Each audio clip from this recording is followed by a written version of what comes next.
I'm joined by Dr. Sasha Waring with Swedish Behavioral Health. I appreciate you being here under these difficult circumstances. What his death brings to light for me is how many people may be out there suffering in silence right now, especially our young people, our high school and college age young people. How many are suffering in silence that we don't know about when you hear the suicide rate so high? Sure. It's hard to know how many people are suffering who don't talk about it. For that very reason is that they're not talking about how they're feeling. We do know that suicide is these days estimated to be the second leading cause of death among college age people between 18 and 22 after only accidental death and specifically car accidents. But suicide is up there as a major cause of death.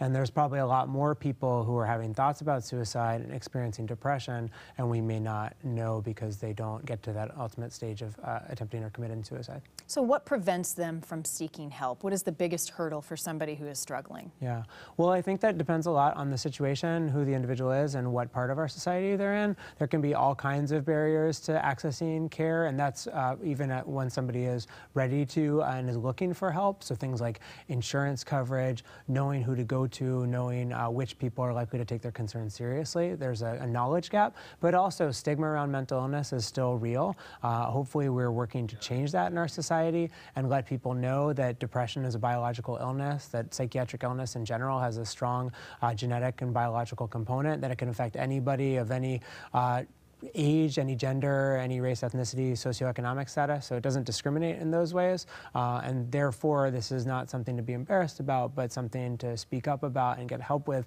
just like we would any other medical problem, health problem. Let's shut down that stigma. What also struck me about this case and with Tyler is everybody described him as being so happy, so energetic, so such an extrovert that he would be the last person that you would think would be going through something. So I guess my question is, if you don't see the obvious signs that somebody is struggling, how do you intervene? What is the appropriate step to take? So that's really scary, and I think about that too. As somebody who works with young people, and also I'm a father myself, and have people in my family and my wife's family who've experienced mental illness. It's really scary to see something like this happen seemingly out of the blue. And I don't have any insider knowledge about Tyler's situation in his case, but from all descriptions, there weren't a lot of the typical warning signs we might see when somebody is falling into a more severe depression period, such as social withdrawal, performing less well in their academic, athletic, other pursuits. Sounds like, as far as I can tell, he was doing great in all these areas.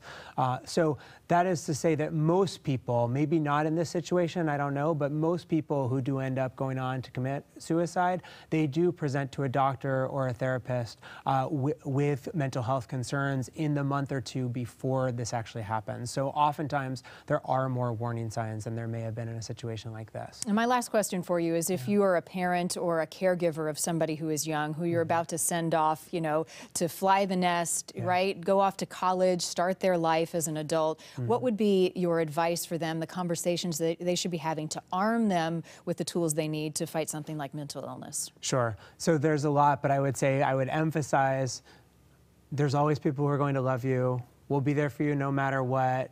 There's no such thing as like a failure you can't come back from, and trying and failing makes us stronger.